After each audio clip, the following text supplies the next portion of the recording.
Hello everyone, welcome to lesson 211. Today we're going to be talking about factoring and completing the square. Our content goals for today, we want to review how to factor a quadratic, and this is a very important skill using the box and diamond method. We also want to review how to complete the square using the box method. We're also going to review how to multiply binomials using the box method. And then finally, we want to understand the difference between factored form, graphing form, and standard form of a quadratic. So remember, a quadratic is anything that creates a parabola in the graph. All right, and we're going to learn about the different forms of how we can write a parabola. All right, so let's take a look down here. First off, we'll kind of talk about the three different forms: standard form, factored form, and graphing form. And you'll notice that I gave you a demonstration of each of those three different types of forms here in the very beginning. All right, so you'll notice standard form is what we're used to seeing. It looks like this, where we have the x squared, plus some x's plus some constant on the end. So we say ax squared plus bx plus c, where you have an x squared term, an x term, and a constant term, or just a number that's being added or subtracted on the end. Now, factored form, we've seen this before, has two parentheses, so we usually have like an x minus a value and an x minus b value tucked in there, and you can actually go from standard form to factored form, and I'm going to show you how to do that using the box and diamond method. The last form, which is one that we will focus on heavily here in Unit 2, is what's called the graphing form, and we're going to learn tomorrow why it's called the graphing form, but it essentially takes on this particular blueprint right here. Okay, so we have this x minus some number, and that entire parentheses is being squared, and then you'll normally see plus or minus some number here on the end. All right, so we'll see some examples of that here in just a minute. So our first problem that we have here, we have y equals x squared plus 2x minus 15, and I want to take this parabola and I want to rewrite it in a factored form. All right, and the way that we do this is we use what's called a box and diamond method. So you might remember this from Algebra 1, where we draw a box. It looks like this. Right? We would draw a box and we would divide it into 4 compartments here, or 4 smaller boxes. And your Algebra 1 teacher might have referred to this as a generic rectangle or some other name. I call it a box with, so nothing special here. All right. Now, what we would do is we would start off by taking the first part of our quadratic, the x squared term, and we would put it here in the upper left-hand box. So I would say x squared would go here. The last term, the negative 15, goes in the bottom right-hand corner. And then from here, to figure out what goes in these two boxes, that is dependent upon the 2x, right? So this 2x needs to be split up somehow between these two boxes, and how we split that up is actually dependent upon the diamond.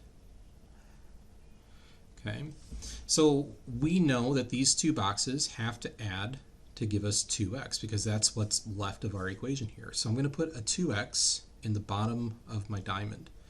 The other thing that we know is that these two boxes, this diagonal right here, the x squared and the negative 15, have to multiply to give me the same thing as my blank diagonal. So if I multiply negative 15 and x squared, I get negative 15x squared. So I know that this diagonal has to multiply to give me the same thing, and at the same time, it also has to add to give me 2x. So I'm looking for two numbers that multiply to give me negative 15 and add to give me 2. All right, so I kind of wrote that down here for you so you can think about those two numbers. All right, and for this one, what we're going to find is that we need a positive 5 and a negative 3. And I'm going to make sure that I put x's on there, just like that. All right, so if I do 5 times negative 3, I get a negative 15. If I do 5 plus negative 3, I get my 2. All right, and the reason that I added the x's on there is because we really need to get an x squared up here, and we just need an x down here. So x times x gives me the x squared, and then when we do 5x plus negative 3x, we get 2x. All right, so now I know what I'm going to put in my other diagonal here. So I'm going to say 5x here and negative 3x here. And it really doesn't matter what order you put them in. Okay, so now what I'm going to do is I'm going to switch colors here to, let's go with green, and I'm going to start working on my outside numbers. All right, so each of these are rectangles, and if you can think, they have a height and they have a width, and when I multiply the height and the width of each of these little boxes here, I have to get what's inside. Right, so a way to get x squared would be x times x, right? So x times x gives me x squared. And if I have an x here representing this length, then I'm going to have an x over here representing this length. And then same thing, if I have an x up here, I have an x down here. All right, so now I'm thinking about negative 3x, right? So x times something has to give me negative 3x. Well, that has to be a negative 3, right? Because negative 3 times x gives me negative 3x. Then by the same logic, I would have to have a 5 over here, because x times 5 gives me 5x. Okay, and then if I transfer those over, right, I would do 5 times negative 3 to get my negative 15. All right, now notice the entire side length of the big box, right? So if I look at the entire box, notice my entire side length here is x plus 5. And my height over here is x minus 3. So essentially I have 2 dimensions for the big box. All right, so if I want to write my factors, as we call them, we're going to say x plus 5 times x minus 3. Okay, so there's my factored form, right? Just like we see it up here. So x plus 5 times x minus 3 is the same thing as what we started with. It's the same parabola, but written in a different way. Okay. So that is factoring. That hopefully, maybe you remember that from Algebra 1. It's a skill that you probably have not done in a while, but this is going to be a very essential skill moving forward here in Algebra 2. We're going to have to be able to do this factoring method very quickly. All right, and we've got to be accurate with it too. All right, so let's talk about graphing form. So to go from standard form to graphing form, we have to use a process called completing the square. And I'm going to write that here at the top. So this is completing the square. Okay, and this was factoring. And I like to do them side by side because students get these two methods confused all the time. All right, so it's good to see them side by side so that you can start to sort the differences in your head right away. All right, so completing the square uses a method that looks very similar. We're going to start with a box. Just like this. We're going to divide it into 4 compartments. Just like that. Okay, and then we're going to take that first term, that x squared term, it goes in the upper left-hand corner, just like we did when we factored. And then, unlike factoring, we're not going to be setting up a diamond. We're only going to use the box here. So what I'm going to do is I'm going to take this 2x, I'm going to take this middle term, and I'm going to cut it directly in half, right? So if I take 2x and I divide it in half, I get 1x. So I'm going to put 1x here, and I'm going to put 1x here. All right, so there's my x squared. There's my 2x. All that's left is this negative 15, and we'll get to that in just a minute. At this stage, what I'm going to do is I'm going to stop and I'm going to go ahead and figure out my outside dimensions. Okay, so I'm going to transfer back over to green here. And I know that to get x squared, I need an x and an x. And to get my 1x down here, I have to do x times 1. Right? X times 1 gives me 1x, which means I'm going to do x times 1 over here as well, right? Because x times 1 is 1x. Now, when I multiply my two numbers here, 1 times 1, I get a 1. Okay, so I'm going to switch back to my thing here, and you're probably already recognizing that there is an issue going on. All right, so if I'm writing my factors, what I get is x plus 1 times x plus 1, which is the same thing as x plus 1 squared, right? Because it's x plus 1 times itself. So that's x plus 1 squared. And we're starting to look like this thing. We see our parentheses squared. Now, here's the problem. The 1 that we got on the end is not the same thing as the negative 15 that we have on the end here. There's a difference between the two. Okay, so to correct, right, if I'm at positive 1, but I need to be at negative 15, I have to subtract 16 from the end of this thing. Okay, so we're going to say y equals x plus 1 squared minus 16. Now this thing is going to be the same exact parabola as what we started with over here. In fact, all three of these parabolas that we came up with here, whether we use factoring or completing the square, all make the same exact parabola. They're the same function. Okay, so that's completing the square. This is factoring, graphing form, factored form, standard form. Let's try it again. Okay. So same thing here. And let me grab my pen. And we'll start with our box. We'll go through it a little bit quicker this time. Okay. So I'm going to start by putting my x squared in the upper left-hand box, negative 12 in the lower right-hand box, and then I make my diamond. Okay. Now the middle term, right, this negative x, that's what goes in the bottom. So, and I'm going to write it as a negative 1x because I want to think about that number too. Okay. The top part of my diamond is found by multiplying this diagonal right here. So I'm going to get negative 12x squared. So I'm looking for two numbers that multiply to negative 12 and add to negative 1. Okay. So you can think about those numbers, right? But you should get negative 4x, positive 3x. Negative 4 times 3 is negative 12. Negative 4 plus 3 is negative 1. So those are my two numbers. So I'm going to fill in my two missing boxes here. All right. So now I'm going to work on the outside dimensions. All right. And just like before, I should get an x and an x here, right? Because x times x is x squared. So x times something, right, that's the number that has to go here, has to give me 3x. So this has to be a 3. And x times something gives me negative 4x. So this has to be a negative 4. And then I write my factors. So I've got x minus 4 across the top and x plus 3 down the side. This parabola and this parabola are the same. Okay? These are the same parabola, just written in different ways. All right, so now we're going to do a completing the square because we also want to be able to find the graphing form. Okay? So I'm going to come over here. I'm going to start with my box.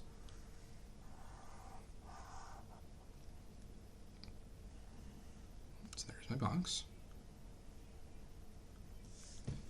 And I'm going to put my x squared in the upper left-hand corner, and then I'm going to take that middle term and I'm going to chop it in half.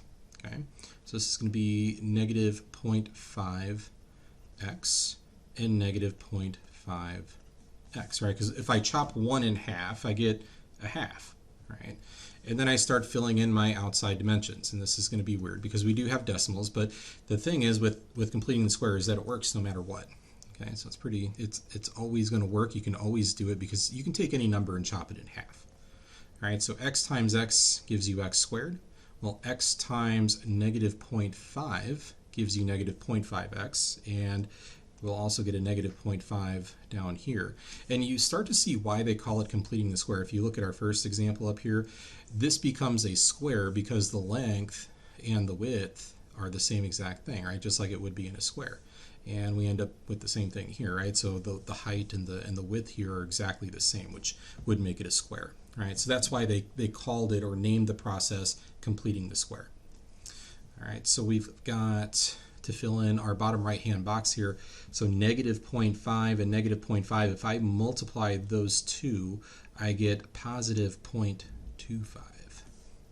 Okay, so there's my bottom right-hand box. Now I start to write my new parabola here, right? So I have x minus 0.5, and since I'm going to have that twice, I can just say x minus 0.5 squared. Now remember, I'm at a 0.25 here, but I need to be at a negative 12.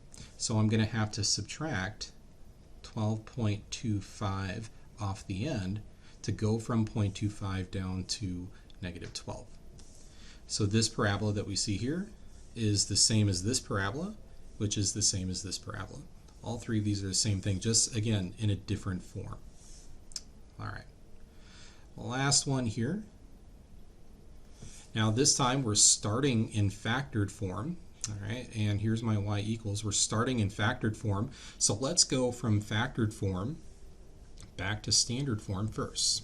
All right, and we're going to do this using our box again. So this is the same thing as factoring. Let me go back to my original color here. So this is the same thing as factoring, except we're going backwards, right? We're already factored, and we're trying to go backwards through the factoring process to get back to our standard form. And it's actually a lot easier to go backwards. All right, so I'm going to take this x plus 4. Remember, these factors represented the width and the length of our box here, right? So I can put x plus 4 across the top, and then I can take the x plus 5 and go down the side with it. So I start with my outside dimensions. And then to get the insides here, I would just multiply, right? So x times x is x squared. And then x times 4 is 4x. And x times 5 is 5x. And then 5 times 4 is 20. Right? So now all I have to do is add all of these together to get my standard form. So I can say, well, y equals, I have an x squared plus 4x plus 5x plus 20. Right? I just added my 4 boxes together. Now, I can combine like terms. Right? So I can take that 4x and the 5x and I can combine those. So I have x squared plus 9x plus 20. So that would be my standard form. Y equals x squared plus 9x plus 20.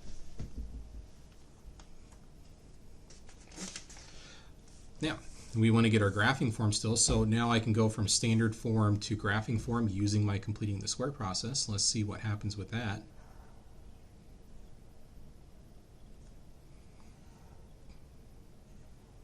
Okay. So I put the x squared in the upper right hand or the upper left hand box. I split the 9x in half, so I'm going to get a 4.5x and a 4.5x. And then I start working on my outside dimensions. So I'll have x and x, and then I'll have a 4.5 up here because x times 4.5 is 4.5x. Same thing down here because it's a square. And then if I do 4.5 times 4.5, let me use my calculator for that one.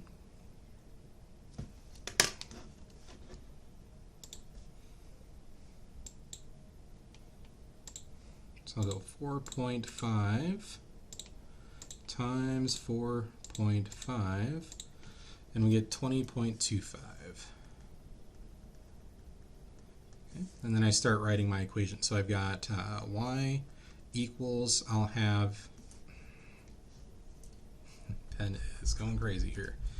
Okay, so we've got y equals, and then we have x plus 4.5 twice, so that'll be x plus 4.5 squared. And then we're at 20.25, but we need to be at 20, so I'm just going to subtract 0.25. And there's my graphing form. All right. Now in tomorrow's lesson, we'll talk about this graphing form and how we use this thing and what the A, H, and K stand for. That'll be the focus of tomorrow's lesson.